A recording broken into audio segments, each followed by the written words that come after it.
भाई जो गुरु वचन पे डट गए, कट गए फंद 84 के। भाई और बहनों, परमात्मा हमें भक्ति की शुरुआत में ही सार शब्द दे देते हैं। आज आपको एक गहरी बात बता रहा हूं, गहरी बात गुरुदेव के आदेश से, ताकि हमारा विश्वास बढ़े। जिस सार नाम के लिए, जिस सार शब्द के लिए लोग तड़प रहे हैं, लाखों रुपया देने से पीछे नहीं हट रहे, वो तो है मूर्ख। सतगुरु रामपाल जी परमेश्वर अपनी आत्मा को नाम दीक्षा देते समय ही सार शब्द दे देते हैं। अब आपको यह तो पता चल गया कि जो ये कबीर नाम है, ये परमात्मा के शरीर का नाम नहीं है। हमें पता है कि उनका कोई शरीर नहीं है, वो तो शब्द स्वरूपी राम है। हम हैं शब्द शब्द हम माही, और हमसे भिन्न और कछु नाही। उनका शरीर हाड़ मांस का नहीं है, जो उनके शरीर का नाम होगा कबीर, कबीरा। कबीर उनकी मुक्ति का मंत्र है। कबीर नाम मोक्ष मंत्र है। कबीर नाम ही वो कलमा है जो हमें मुक्ति देगा, मोक्ष देगा। और गुरुदेव भगवान को इस बात का भी पता होता है कि जब इन आत्माओं को ये सार शब्द, ये सार नाम, ये मुक्ति का मंत्र, ये कबीर नाम दे दिया जाएगा, उसके कुछ समय बाद में ये काल इनके ऊपर हावी होगा, इनकी मर्यादाएं तुड़वाने का प्रयास करेगा, इनके मन में तरह तरह के विक्षेप पैदा करेगा, रिश्तेदारों के माध्यम से, परिवार के अन्य उपदेशी लोगों के माध्यम से। जहां वो भगत काम करता है, ऑफिस में मजदूरी करता है, कहीं भी, उन दोस्तों के माध्यम से कि तू कहां चला गया, तूने किससे नाम ले लिया है, तू तो मुसलमान बन गया, बाबा रामपाल से नाम ले लिया। ये भी कोई भक्ति है क्या? हमने भी नाम ले रखा है राधा स्वामी का, हम तो सारे काम करते हैं, सारे देवी देवता मानते हैं, सारे त्योहार पूजते हैं। तो उस भगत के मन में कभी न कभी, कहीं न कहीं थोड़ी बहुत शंका उठ ही जाती है। लेकिन उससे पहले वो 1 महीना, 15 दिन, 20 दिन पूरी श्रद्धा के साथ और पूरी मर्यादा में रहकर प्रथम मंत्र का जाप करता है।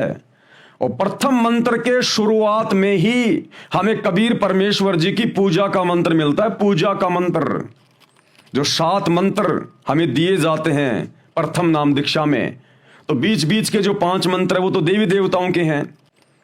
सबसे पहला मंत्र सत सुकृत अविगत कबीर, और सबसे लास्ट वाला मंत्र, तो ये सार शब्द परमात्मा हमें पहले दे देता है, काल के षड्यंत्र को भांप कर, कि इस कबीर नाम का जाप यदि किसी ने पूर्णतया मर्यादा में रहकर पूरी श्रद्धा के साथ अगर कुछ भी इसके मंत्र जाप कर लिए, थोड़े बहुत भी, तो परमेश्वर उस आत्मा के मुक्ति के दरवाजे खोल देता है।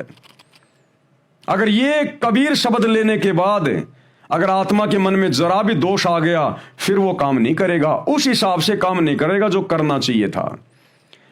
तो गुरुदेव को पता होता है कि जब ये प्राणी प्रथम बार नाम दीक्षा लेता है, तो भले ये 2 दिन जाप करे, 3 दिन जाप करे, उस समय ये पूरी तरह मर्यादा में रहता है, कोई मर्यादा नहीं तोड़ेगा। इसके दिल में बड़ी उमंग होती है, बड़ी खुशी होती है कि मैंने गुरुजी से नाम ले लिया।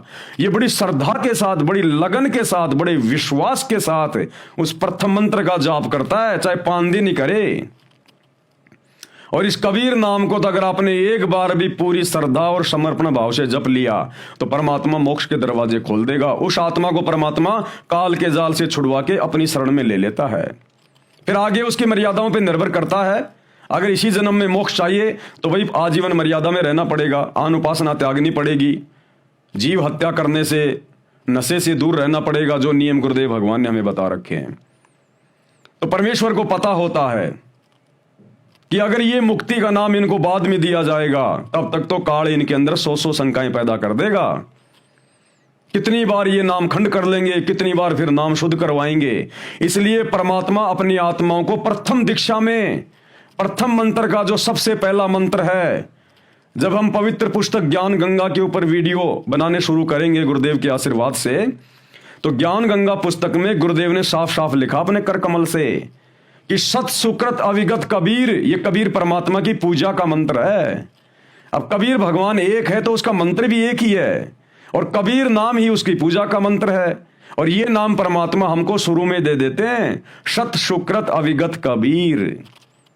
जो मुसलमान धर्म में ये दो कलमे है ना, ला इलाहा इल्ला और अल्लाहु अकबर यानी अल्लाहु कबीर। और इन पुस्तकों में लिखा हुआ है कि जो इन दो कलमों को अच्छे से पढ़ेगा, अगर वो अपराध भी करेगा, पाप भी करेगा, तो भी उसके लिए जन्नत के दरवाजे खुल जाएंगे। हालांकि ये इनका अज्ञान है, इनको पूरे आध्यात्मिक सिलेबस का ज्ञान नहीं है, इसलिए इस प्रकार की बहकी बातें यहां पर मुसलमान धर्म के अनुवादकों के द्वारा की जा रही है।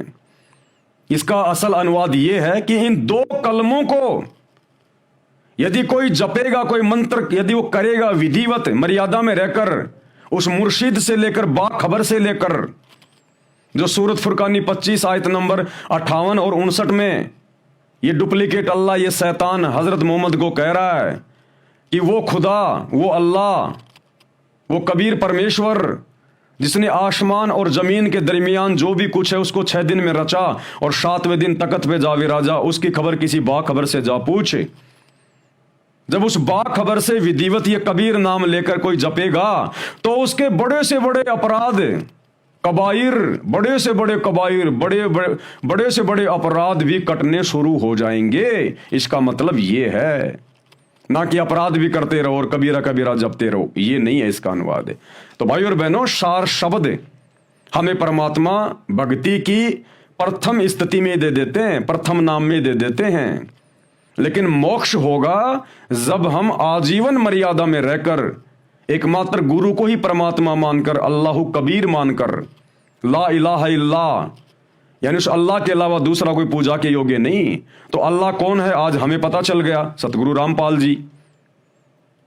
तो जब हम विधिवत मर्यादा में रहकर आजीवन भक्ति करेंगे तो हमारे मोक्ष में फिर कोई संशय नहीं रह जाता है।